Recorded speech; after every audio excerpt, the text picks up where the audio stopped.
So today we will discuss ITC का सम number 2.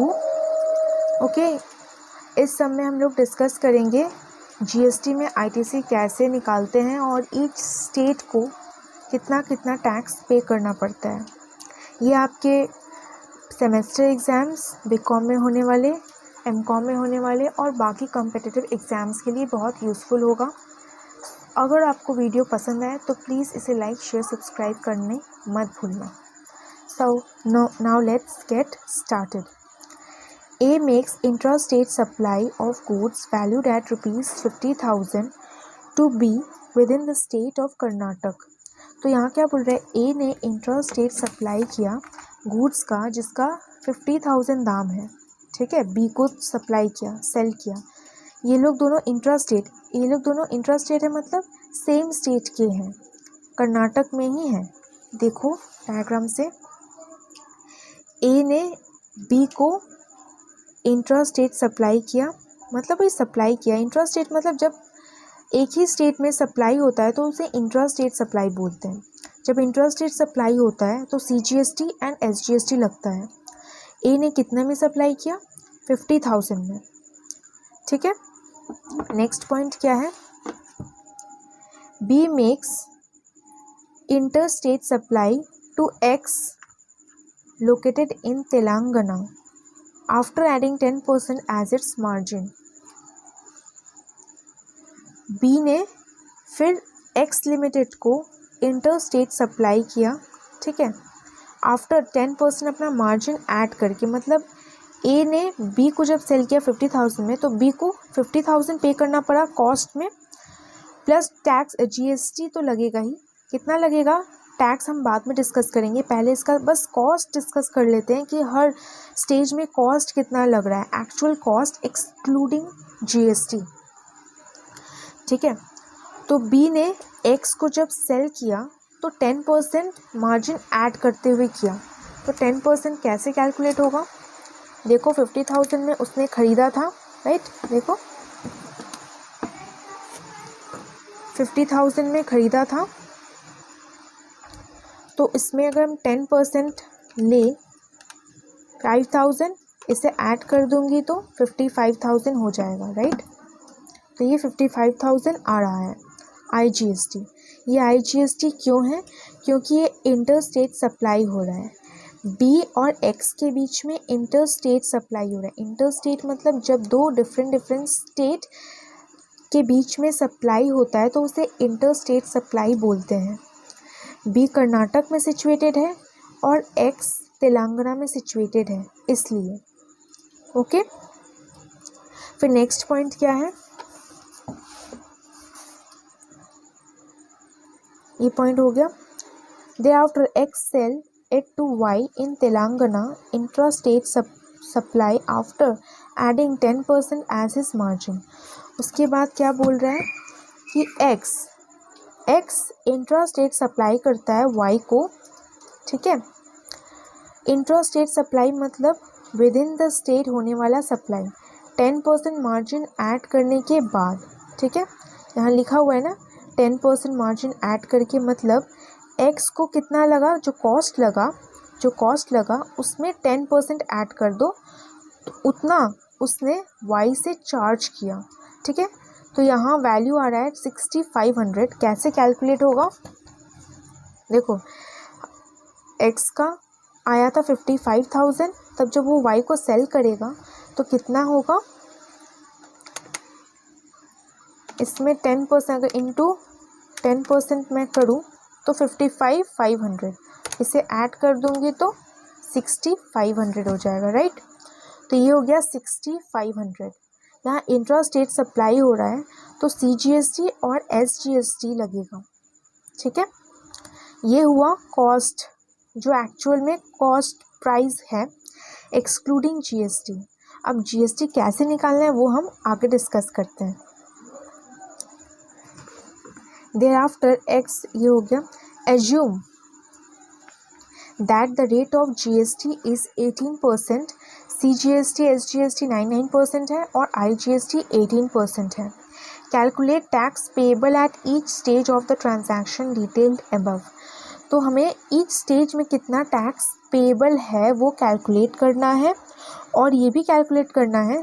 फिर next point क्या है, ये पॉइंट हो गया। Wherever input tax credit is available and can be utilized, calculate the net tax payable in cash। तो कहीं भी जहाँ इनपुट टैक्स क्रेडिट मिलेगा वो यूटिलाइज करके नेट टैक्स कितना पे करना पड़ रहा है ये भी कैलकुलेट करना है। ठीक है, तो अब शुरू करते हैं। और क्या कैलकुलेट करना है? At each stage of the transaction indicate which government will receive the tax paid and to what extent. तो यहाँ बोल रहा है कि कौन से गवर्नमेंट को टैक्स मिलेगा ये भी मेंशन करना है। तो आगे जाकर हम लोग समझेंगे कैसे। ठीक है, देखो ए ने बी को सेल किया, ठीक है, ए टू बी, तो वैल्यू आता है 50,000 का वैल्यू है।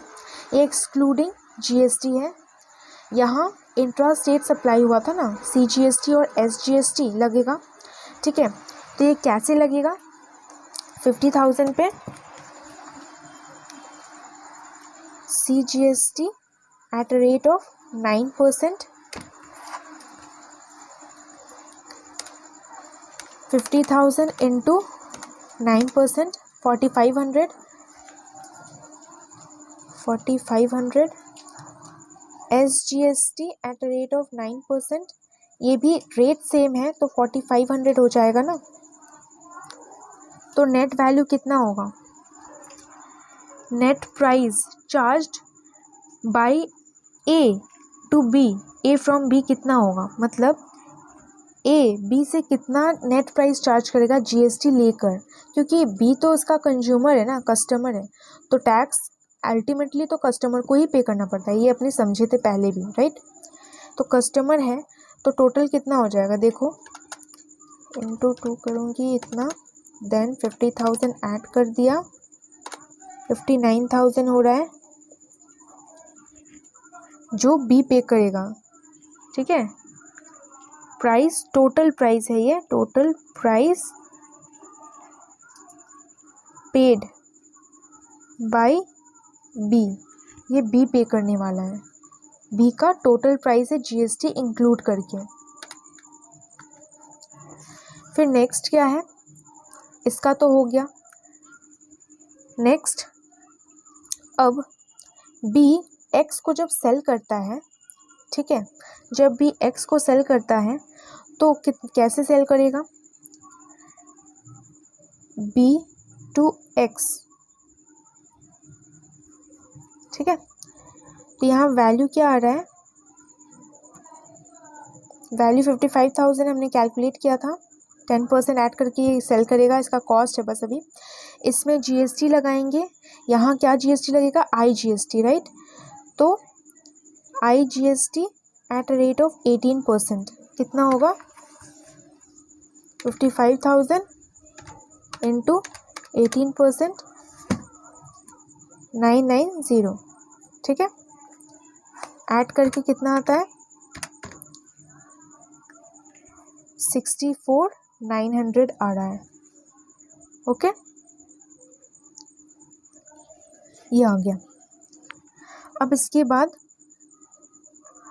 एक्स वाई को जब सेल करेगा तो कैसे कैलकुलेट होगा? टैक्स एक्स टू वाई, ये जो अमाउंट है ये कौन पे करेगा? ये एक्स, बी ने एक्स को सेल किया तो ये एक्स पे करेगा। ये कॉस्ट प्राइस था और ये टैक्स है, तो दोनों मिलके एक्स पे करेगा, बिकॉज बी ने एक्स को सेल किया तो बी एक्स बी के लिए क्या है? कस्टमर है, तो कस्टमर ही तो टैक्स पे करता है, अमाउंट भी पे करता है और टैक्स भी पे करता है ना। तो ये हो जाएगा total price paid bye x limited, ये, ठीक है। फिर आते हैं एक्स लिमिटेड जब वाई लिमिटेड को सेल करता है तब भी तो 10% मार्जिन ऐड करके सेल करेगा, ये हमने निकाला था, कॉस्ट इतना पड़ा। तो वैल्यू जो होगा 6500, इसमें क्या टैक्स लगेगा? इंट्रा स्टेट सप्लाई था तो सीजीएसटी और एसजीएसटी लगेगा। सीजीएसटी एट रेट ऑफ 9%, कितना होगा देखते हैं। 6500 था ना, देखो यहाँ मेंशन है 6500 into 9%, 5445। Okay, SGST at rate of 9%, same rate है तो सेम अमाउंट इतना, तो 6500 71,390। ये कौन पे करेगा? एक्स ने वाई को सेल किया तो ये वाई पे करेगा। ये total price paid by Y, ठीक है, ये अमाउंट हो गया। अब next tax payable at each stage हो गया, राइट। अब नेक्स्ट आएंगे, देखेंगे कि इनपुट टैक्स क्रेडिट कैसे मिलता है।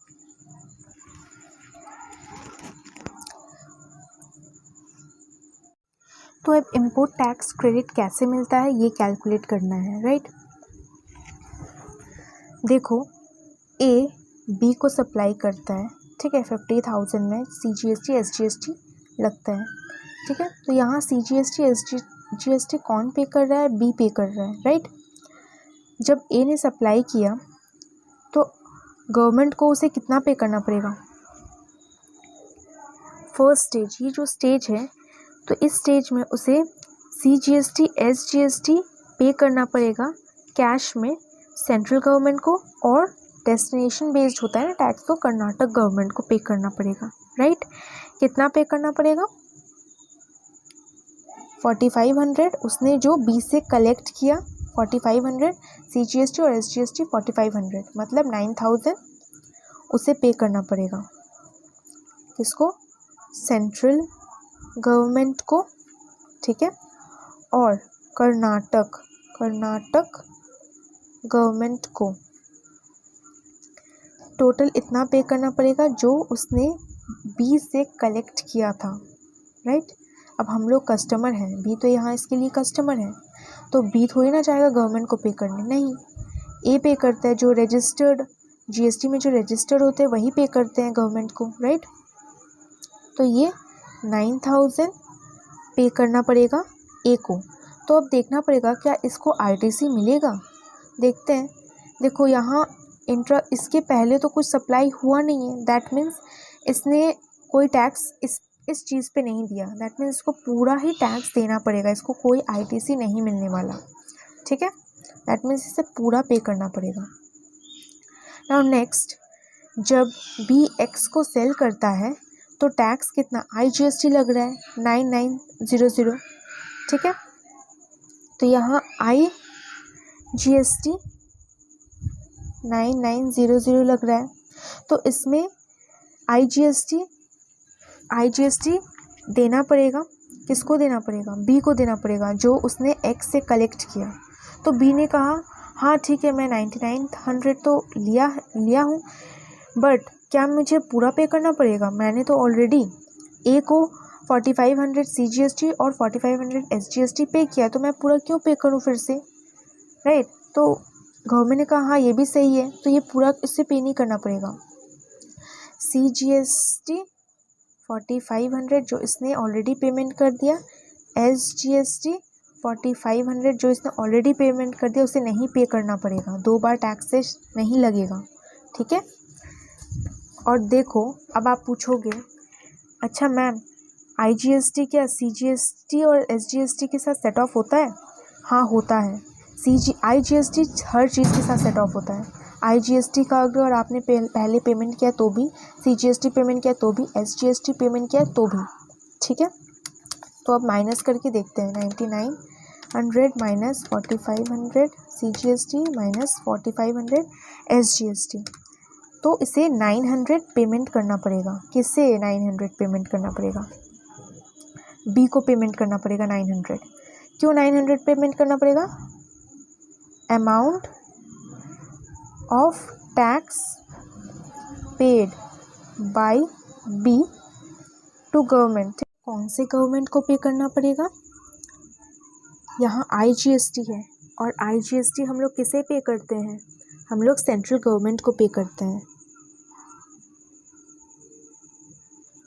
को पे करना पड़ेगा 900। कौन पे करेगा? बी पे करेगा, ठीक है।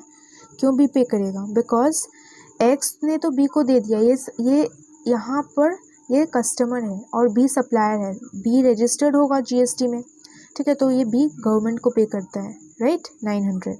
हम लोग थोड़ी ना चाहते हैं गवर्नमेंट को पे करने, ये लो टैक्स, नहीं ना, हम लोग तो कस्टमर रहते हैं, यहाँ एक्स भी कस्टमर है, तो बी पे करता है 900 नेट में, ठीक है। फिर नेक्स्ट आते हैं X supply to Y. X ने जब वाई को सप्लाई किया तो उसका कॉस्ट कितना था? 6500, right. Intra state supply, intra state supply में क्या होता है? CGST और SGST। तो CGST और SGST पेएबल कितना होगा?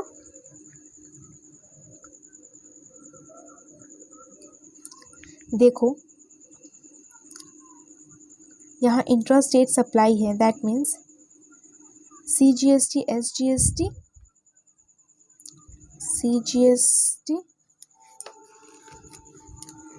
SGST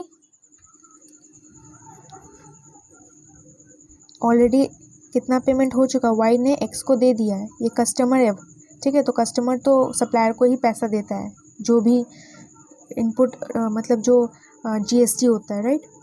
तो ये GST कितना पड़ा? 5445, राइट। आउटवर्ड सप्लाई होता है ना, ये outward supply, GST on outward supply, GST on outward supply. यहाँ स्पेस छोटा पड़ रहा है। आउटवर्ड सप्लाई क्यों? क्योंकि ये सेल हो रहा है। आउटवर्ड सप्लाई मतलब जब सेल होता है, इनवर्ड सप्लाई मतलब जब परचेज होता है तब उसे इनवर्ड सप्लाई बोलते हैं। तो GST ऑन आउटवर्ड सप्लाई, ठीक है। एक्स के लिए आउटवर्ड सप्लाई क्या था? 6500, जिसमें GST इतना लगा, CGST इतना, SGST इतना, ठीक है। तब इसमें ITC कैसे लेंगे? देखो वाई ने तो इतना पेमेंट एक्स को कर दिया, ठीक है। तो गवर्नमेंट को इसे एक्स को कितना पेमेंट करना है? CGST इतना और SGST इतना, ठीक। एक्स जब पेमेंट करेगा तो बोलेगा कि मैंने तो मैंने तो ऑलरेडी पेमेंट कर दिया है IGST। पहले मैंने IGST पेमेंट किया था जब मैंने बी से ख़रीदा था, तो मैं फिर से पूरा पेमेंट क्यों करूं? तो गवर्नमेंट ने कहा हाँ हम लोग ITC देंगे आपको, तो इसे IGST का ITC मिलेगा, ठीक है। IGST इसने पेमेंट किया तो ITC मिलेगा। देखो IGST सबके साथ सेट ऑफ होता है, ये हमें पता है, ठीक है। तो IGST ऑलरेडी इसने कितना पेमेंट कर दिया? IGST इसने 9900 ऑलरेडी पेमेंट कर दिया था, ठीक है। गवर्नमेंट एक्स मतलब बी को किया था। तो यहाँ 5445 है, तो हमें पता है कि हमें क्रेडिट जितना अमाउंट पेएबल है उतना पे ही मिलता है मैक्सिमम, और बाकी जो होता है वो कैरी फॉरवर्ड हो जाता है। तो यहाँ पे 5445 इसे मिलेगा पूरा, क्योंकि 9900 इसने पेमेंट किया था ना, तो इसे मिलेगा कितना? मैक्सिमम 9900 तो मिल नहीं सकता, मैक्सिमम उसे कितना जितना पे करना है उतना ही मिलेगा, बाकी सब कैरी फॉरवर्ड हो जाता है। तो ये डैश हो गया, बचा कितना? 990 माइनस 544 कितना था? 5445, मतलब इसको और इतना का क्रेडिट मिलेगा, 4455 का क्रेडिट मिला। दैट मीन्स इसे अब पेमेंट कितना करना पड़ा? नेट 5445, इसे 990 का SGST पेमेंट करना पड़ा। अमाउंट पेएबल बाय, कौन पे करेगा? एक्स लिमिटेड पे करेगा ना। टू, देखो ये जो SGST है वो तो स्टेट गवर्नमेंट को पे करना पड़ेगा, ठीक है। तो यहाँ डेस्टिनेशन बेस्ड टैक्स है, यहाँ डेस्टिनेशन इंट्रा स्टेट है तो बच गए। चलो तेलंगाना गवर्नमेंट, कौन सा? तेलंगाना गवर्नमेंट को पे करना पड़ेगा, ठीक है, इतना, दैट्स इट। अब एक कन्फ्यूजन आता है कि अच्छा मैम मैं क्या IGST पहले स्टेट गवर्नमेंट से क्रेडिट ले सकता हूँ क्या? तो नहीं, पहले आप अगर आपको IGST मिलता है तो सबसे पहले एक फॉर्मेट है, पहले आप IGST से क्रेडिट ले सकते हो, मतलब आपका अगर IGST भी है, IGST, CGST, SGST तीनों ही है, तो आपका ऑलरेडी ITC आपको लेना है IGST से, तो पहले आप IGST से लोगे, फिर दूसरा लोगे CGST से, ठीक है, और फिर तीसरा SGST से। ऐसे ही हम लोग करते हैं नॉर्मली, ठीक है।